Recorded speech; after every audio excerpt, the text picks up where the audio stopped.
Depuis plusieurs mois, nos services de renseignement en collaboration avec ceux de l'Alliance des États du Sahel suivent de près un vaste réseau de déstabilisation orchestré depuis l'extérieur et dont les ramifications internes menacent notre souveraineté nationale. Nous souhaitons vous exposer les faits qui illustrent l'ampleur de ces manœuvres ainsi que les actions résolues prises pour y faire face. Il est porté à la connaissance du public burkinabé et de la communauté internationale que des individus résidant en République de la Côte d'Ivoire se sont activés dans une entreprise de subversion contre notre pays. Ces acteurs du chaos, appuyés par certains services de renseignement de puissance occidentale, sont constitués aussi bien de civils de divers profils que des militaires et anciens militaires ayant quitté le territoire national pour participer à des opérations de propagande et de déstabilisation. Grâce au suivi permanent de leurs activités, nous avons pu déjouer plusieurs tentatives de déstabilisation, aussi pernicieuses qu'incessantes. Face à ces échecs répétés, ces individus sans foi ni loi ont opté pour un énième plan. Ce énième plan consistait d'une part à signer un contrat avec des groupes terroristes baptisés les Centraux et d'autre part à leur donner des formations spécifiques dans la zone du Centre-Est pour la prise d'objectifs qui ont été consignés dans leur contrat. Ils devraient en premier lieu mener des actions violentes contre des civils innocents, puis en second lieu s'attaquer non seulement à des institutions de la République, mais aussi à plusieurs autres points sensibles. La première attaque précurseur de cette opération était celle de Barsalgo le samedi 24 août 2024, qui consistait à massacrer le maximum de populations civiles pour créer le désarroi et le chaos au sein de ces populations et ébranler de ce fait la nation entière, facilitant ainsi l'exécution de l'action principale. Le plan prévoyait l'infiltration de plusieurs groupes terroristes. Le premier groupe, chargé de mener l'action principale à partir du 29 août 2024, était composé de 150 terroristes venus du centre-est. Ils devraient se diriger vers la zone de Sapui, puis remonter sur Ouagadougou en vue de prendre le palais présidentiel à Koulouba. Le deuxième groupe devrait attaquer la base de drones militaires pour empêcher toute riposte de nos forces. Le troisième groupe, venu du territoire ivoirien, avait pour objectif de mener des attaques dans la zone de Mangodara pour disperser nos forces combattantes. D'autres groupes devraient cibler l'aéroport pour bloquer tout renfort extérieur, notamment la pose de tout aéronef ami. Durant ces investigations, nos services de renseignement ont été alertés de l'arrestation de 2 individus suspects sans papier d'identité à un poste de contrôle à l'entrée de la ville de Niamey le 29 août 2024. Après des auditions rigoureuses, ils ont révélé être accompagnés d'un certain Akouchi qui avait déjà passé le 10 postes de contrôle. Ce dernier a été arrêté plus tard, le lendemain, le 30 août 2024, à la gare Rimbo à Niamey, alors qu'il tentait de s'échapper. Des vérifications d'identité faites, il s'est avéré que le dénommé Akouchi n'est rien d'autre que le commandant Ahmed Kinda, précédemment chef de corps des forces spéciales. Censé normalement être en stage au Maroc, il s'est révélé être le chef des opérations de toutes ces attaques tristement planifiées. Les 2 individus suspects se sont révélés être en réalité 2 chefs terroristes, nommés Ousmane Abdoulaye et Amadou Idrissa. Toutes ces arrestations ont permis de dénouer une grande partie du complot et de mieux comprendre les manœuvres visant à déstabiliser notre nation. Ils ont été transférés plus tard au Burkina Faso. Une opération spéciale antiterroriste a été dès lors immédiatement lancée en lien avec ces projets de déstabilisation. Les premières investigations ont révélé que ce complot était orchestré par des ressortissants burkinabés résidant à l'étranger, dont M. Aziz Diallo, ancien maire et député de Dori, travaillant actuellement en Centrafrique au compte d'un organisme international. Il est l'un des cerveaux présumés de cette conspiration. Sous le nom de code Ahmed le Centro, il est en contact avec un groupe terroriste de l'État islamique au Grand Sahara et UGS à travers un de ses oncles installé dans la ville de Dori. 2. Monsieur Ousmane Moumouni Raouni Diallo, oncle de Monsieur Aziz Diallo, ancien combattant de l'UGS, ancien coordinateur des négociations avec le groupe terroriste sous l'ancien président Damiba. 3. Monsieur Aziz Dabo, ex-agent de l'Agence nationale de renseignement ANR, en fuite, connu sous le nom de code Lionel. 4. Monsieur Abdoulaye Bari, connu sous le nom de code Le Voyageur, il est le lien entre les puissances occidentales, les terroristes et la partie militaire. 5. Un certain Serge Maturin, journaliste nigérien d'origine ivoirienne, représentant Le Voyageur au Niger.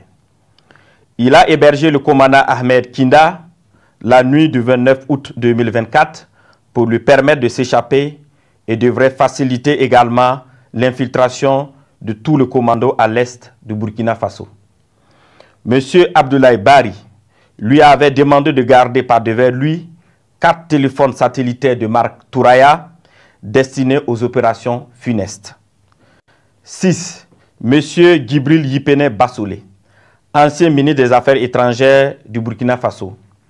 7. Monsieur Newton Ahmed Bari, ancien président de la CENI. 8. Monsieur Alpha Bari, ancien ministre des Affaires étrangères du Burkina Faso. 9. Le commandant François Zungrana, alias César. 10. Le commandant Herman Zongo, qui renseignait sur les positions des vecteurs aériens et des mouvements de l'armée. 11.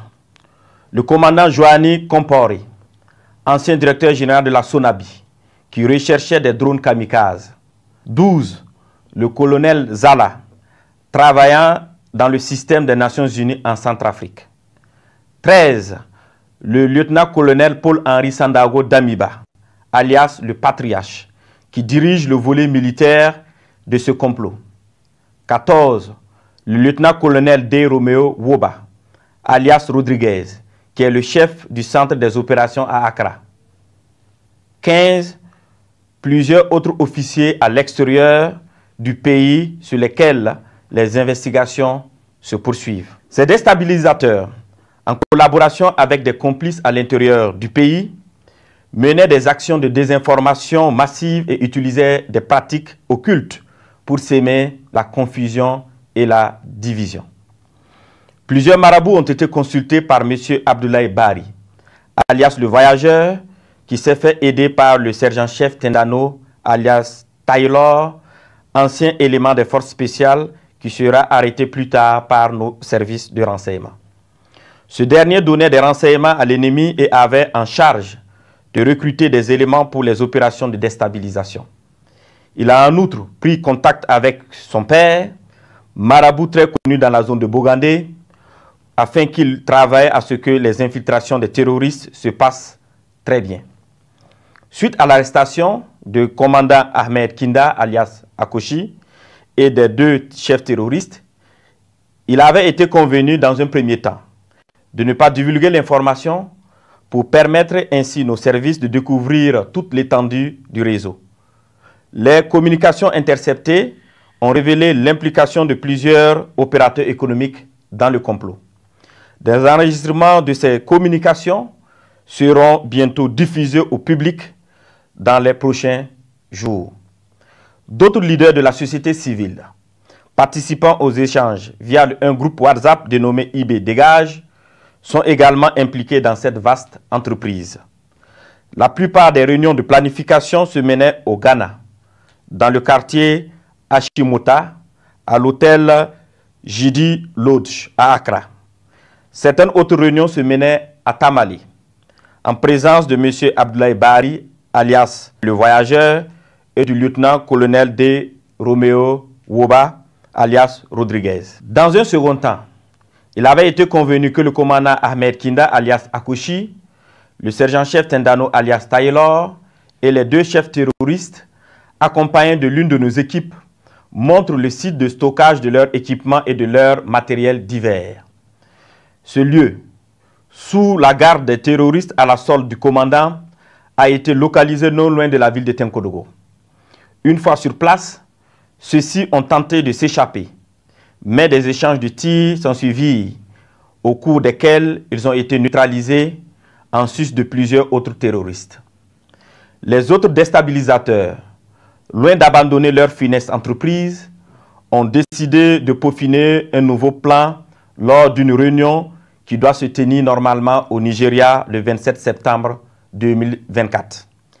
Il s'agira pour eux de recruter de nouveaux terroristes, en sus de recruter 500 mercenaires en provenance d'un pays européen pour des attaques à grande échelle à Ouagadougou visant à semer la terreur. Toujours dans leurs prévisions, ils ont décidé de tuer tous ceux qui s'opposeraient à leur action en faisant référence aux populations dans le cas où elles se révolteraient. Ainsi, pour préserver leurs familles et leurs proches de toutes les représailles des populations contre eux, ils ont décidé que chacun d'eux exfiltre sa famille et ses proches avant le début de leur opération. Grâce aux informations recueillies, nous avons pu identifier les participants prévus à cette réunion de coordination à venir au Nigeria, parmi lesquels devraient figurer 1. Le commandant Ahmed Kinda, alias Akouchi. 2. M. Abdoulaye Bari, alias le voyageur. 3. L'ancien DG adjoint de l'ANR, radié des cadres des forces armées nationales, M. Ouedraogo Sekou. Le lieutenant-colonel D. Romeo Woba, alias Rodriguez, ainsi que des personnes issues de ce pays frère qu'est le Nigeria, qui sont impliquées dans cette sinistre entreprise. Tous devraient faire jonction avec M. Gibril Yipene Bassolé et certains éléments des services de renseignement occidentaux. Fort de ces informations avérées et au regard de la gravité extrême de ces actes, il a été décidé de maintenir l'opération spéciale afin de neutraliser toute personne qui tenterait de semer le chaos dans notre pays. Des instructions fermes ont été données pour rétrocéder au service de renseignement burkinabé l'ensemble des dossiers initialement judiciarisés afin de reprendre les auditions. À l'endroit des familles et des proches de ces terroristes, il leur est conseillé de les dénoncer, de les dissuader de poursuivre dans cette voie destructrice et de se départir formellement de toute action subversive. À l'endroit des familles et proches de ces terroristes, il leur est conseillé de les dénoncer, de les dissuader de poursuivre dans cette voie destructrice et de se départir formellement de toute action subversive. La récréation est terminée. Je répète, la récréation est terminée.